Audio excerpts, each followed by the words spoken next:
Mavis is a diesel engine who works for the quarry company, shunting trucks and their sidings. She has 6 small wheels hidden by side plates just like Toby's. Mavis is young and full of her own ideas. She loves rearranging things too, and began putting Toby's trucks in different places every day. This made Toby cross. "Trucks," he grumbled, "should be where you want them, when you want them." "Fiddlesticks," said Mavis, and flounced away. At last, Toby lost patience. "I can't waste time playing hunt the trucks with you. Take them yourself." Mavis was pleased. Taking trucks made her feel important. At the station, Diesel oiled up to her. "Toby's an old fusspot," she complained. Diesel sensed trouble and was delighted. "Toby says only steam engines can manage trucks," continued Mavis. "How absurd. Depend upon it, Mavis. Anything steam engines can do, we diesels can do better." Diesel knew nothing about trucks, but Mavis didn't realise this. Toby's line crosses with the main road behind the station and for a short way follows a farm lane. Frosty weather makes the muddy lane rock hard and very slippery. Toby stops before reaching the lane. His fireman halts the traffic at the crossing and then he sets off again.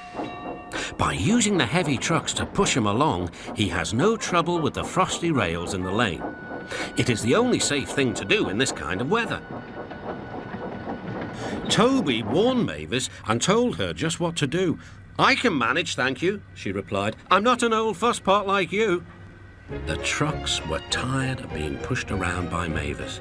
"It's slippery," they whispered. "Let's push her around instead." "On, on," they yelled. Mavis took no notice. Instead, she brought the trucks carefully down the lane and stopped at the level crossing. All traffic halted.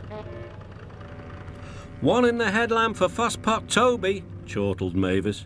But Mavis had stopped in the wrong place. Instead of taking Toby's advice, she had given the trucks the chance they wanted. Hold back, they cried. "Grrr, up," ordered Mavis.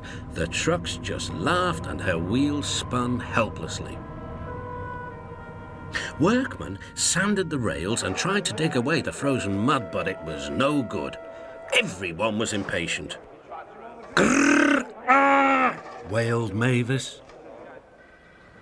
Toby was in the yard when he heard the news.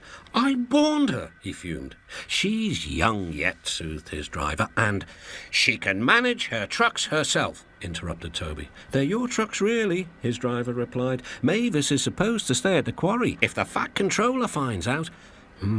Yes," said Toby thoughtfully. He and his driver agreed that it would be best to help Mavis after all. An angry farmer was telling Mavis just what she could do with her train. "Having trouble, Mavis?" chortled Toby. "I am surprised." "Gosh," said Mavis. With much puffing and wheel slip, Toby pushed Mavis and the trucks back.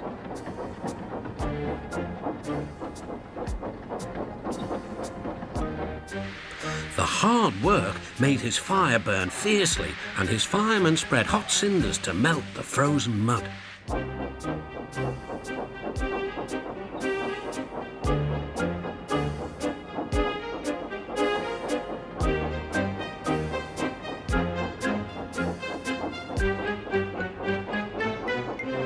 At last they had finished.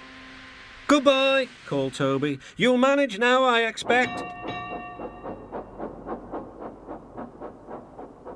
Mavis didn't answer. She took the trucks to the sheds and scuttled home to the quarry as quickly as she could.